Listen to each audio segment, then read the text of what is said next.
میں اپنے پیر بھائیوں سے بھی، اپنے شاہین علماء کرام سے بھی، اپنے دارالعلوم کے طلباء سے بھی، اور جملہ برادران طریقت جن کا ہاتھ کسی بھی کامل کے ہاتھ میں ہے، انہیں یہ کہنا چاہوں گا، رابطہ شیخ کی بڑی اہمیت ہے، اور بغیر رابطہ شیخ سے کسی کو کچھ نصیب نہیں ہوتا۔ آپ کو یاد ہوگا حضرت سیدنا بلال حبشی رضی اللہ تعالی عنہ جب مدینے سے سرکار کے وصال کے بعد شام چلے گئے تھے اور 6 سال تک واپس نہ آئے، کیونکہ سرکار کا فراق برداشت نہیں ہوتا تھا کہ مدینہ جاؤں گا تو کیسے، جب حضور کا چہرہ نظر نہیں آئے گا تو میں کیسے مدینے میں رہوں گا، دور چلے گئے تھے۔ لیکن حضور صلی اللہ علیہ وسلم خواب میں تشریف لائے اور فرمایا ما هذه الجفوة یا بلال،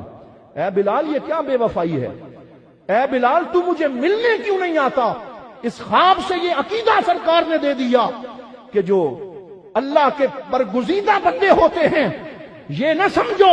کہ وہ تہے مزار جا کے رابطے توڑ دیتے ہیں، بلکہ ان کے رابطے یوم قیامت تک اور حشر کے میدان تک ہوتے ہیں، یہ ٹوٹنے کے لیے نہیں ہوتے، بلکہ اللہ کا ولی جب تہے خاک جاتا ہے اس کا رابطہ پہلے سے بھی زیادہ اپنے مریدین سے پکا ہو جاتا ہے۔ اللہ اکبر، یا رسول اللہ، حق یا اللہ، پیر محمد کرم شاہ۔ تو اس لیے اپنے اپنے شیوخ سے رابطہ پختہ رکھیں، پھر آپ کو فیض ملے گا۔ علامہ محمد اقبال رحمۃ اللہ تعالی علیہ نے کتنی خوبصورت بات کی، ملت کے ساتھ رابطہ استوار رکھ، پیوستہ رہ شجر سے امید بہار رکھ۔ ڈالی گئی جو فصل خزاں میں شجر سے ٹوٹ، ممکن نہیں ہری ہو جو وہ فصل بہار میں۔ وہ ڈالی جو درخت سے ٹوٹ جاتی ہے، جو اپنا تعلق توڑ لیتی ہے، تو وہ فیض جو اس درخت کو مل رہا ہوتا ہے وہ ساری شاخوں میں پہنچتا ہے، لیکن وہ ڈالی جو درخت سے ٹوٹی ہوئی ہو وہ خشک ہو جاتی ہے، اسے فیض نہیں ملتا۔ وہ اٹھا کے لوگ لکڑیوں سمجھ کے جلا دیتے ہیں، وہ زمین اور دنیا کے طوفانوں کی نظر ہو جاتی ہے، وہ سیلابوں میں بہہ جاتی ہے، اس کا کوئی والی وارث نہیں رہتا۔ اگر تم چاہتے ہو تمہارا کوئی والی وارث ہو، تمہیں کوئی ٹیک کیئر کرنے والا ہو، تمہیں اس مرکز کا فیض پہنچتا رہے، تو پیوستہ رہ شجر سے امید بہار رکھ، پیوستہ رہو،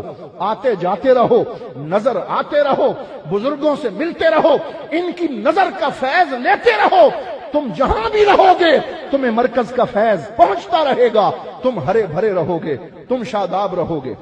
اسی لیے علامہ نے فرمایا قوموں کے لیے موت ہے مرکز سے جدائی، قوموں کے لیے موت ہے مرکز سے جدائی۔ وہ قومیں جو مرکز سے کٹ جاتی ہیں وہ مر جاتی ہیں، وہ بے فیضی ہو جاتی ہیں، ان کے چہرے کا نور ختم ہو جاتا ہے۔ اللہ تعالی ہمیں اپنے مراکز سے وابستہ رہنے کی توفیق عطا فرمائے، اپنے شیوخ کے قدموں میں بیٹھے رہنے کی توفیق عطا فرمائے، اور ان سے اکتساب فیض کرتے رہنے کی توفیق عطا فرمائے۔ وآخر دعوانا ان الحمدللہ رب العالمین، سنتیں ادا فرما دیجیے۔